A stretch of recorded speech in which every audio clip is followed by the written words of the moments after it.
Are you spending enough time in solitude? I think this is a very important fact or activity that should be a part of our daily lives, or at least our lives in general. And before I even get into that, what does solitude mean? Um, I think it means spending time alone and just being able to sit with yourself without desiring company. Being lonely would be, you're alone but you want to be in company, or you're in company but you don't feel like you fit in. I think it's important to build that relationship with yourself, right? I mean, you're going to spend your entire life with the person who's up here. And if you can't sit in silence for 30 minutes for an hour, that's obviously like the end goal, to just be able to do nothing and be happy with your thoughts. But, you know, if you can't do that, then it's like, do you really have a good relationship with yourself? And so when it comes to solitude, how can we build that? And so I have a couple principles that I follow or I do in my day-to-day life that I think really have a good impact on me. And before I even get into that, I just want to show you guys the view real quick. This is like the bench is taken away. Move the bench out of the way, but like, damn, there's an entire New York has a skyline. Here in Canada, we have a tree line.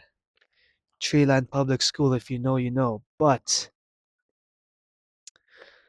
solitude. Back to the topic. Now, I'm reading Meditations by Marcus Aurelius, and one of his core lessons is that your thoughts aren't real. Meaning, your thoughts don't portray reality, they portray repetition. And so, and here's an example of this. Growing up, my parents had a decently short temper, right? I mean, they're stressed. I don't blame them, but I inherited that, and becoming angry really easily was second nature to me. It's what I always did, and my brain thought that's what we're gonna continue to do because that's what we've always done. And so I had to rewire my brain and feel that anger when it comes and "Oof, stop it. Wait, why am I angry right now? What's making me angry?" And so that thought process of my thoughts aren't real, let me just see why it's happening. Because evidently it's happening through my own repetition. I repeated getting angry and my body thought it was normal. So that's the first step. Recognize that your mind and your thoughts are your own repeated habits, and you can change that. And that's what I've done. You can go from a negative to a positive mindset. Second principle, our mind should be a safe space for us.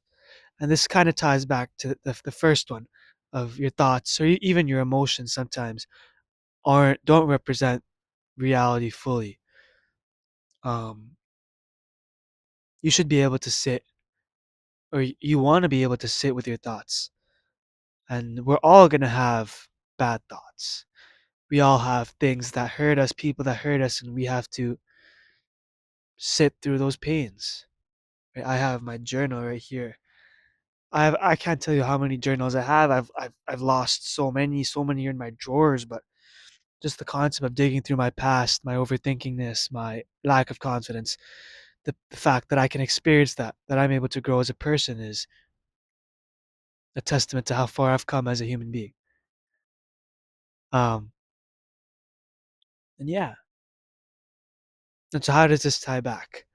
We need to experience pain and be okay with feeling pain, physical, mental, spiritual, relational, whatever type of pain it is. But we need to be okay experiencing it. What does that mean? That can mean journaling. That can mean not pushing away the emotions when they come. When you feel anger, don't shove it into a bottle, but let it flow through you. It could be sadness. Let the tears flow through you, whatever it could be. Could be a tough conversation, but your ability to handle pain and also recognize when pain is just stupid. Why am I worrying about what that girl thinks about me? I'm just gonna go ask for a number. I'm gonna die in 50, 60. I could die in 5 years. Let's be honest here. I could die in 5 years. I could die in 100 years. Why am I gonna worry what that person thinks about me? And these little beliefs sort of shape who you become. And so, moral of the story is your thoughts and your emotions don't perfectly shape reality. They're based on your repetition, right? Your mindset is a habit, and you can change it.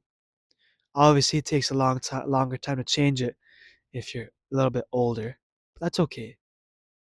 People have built businesses at the age of 40 and at the age of 18. So it's never too late and it's never too early. You could be a 13-year-old watching this video. I don't think it'll be too early for you to start meditating. I mean, if you like it, you like it. If you don't like it, ugh, find something else to do, doc. You can always find some other stuff to do. But spend time in solitude. It's good for you because you're going to spend the rest of your life with this person. And so you better get to know them. You better get to like them. You better build a life, a mindset, a thought process that you actually like. So you can go and enjoy all of these naturist things, my brother, or my sister, or everyone else. Whoever the hell is watching this shit.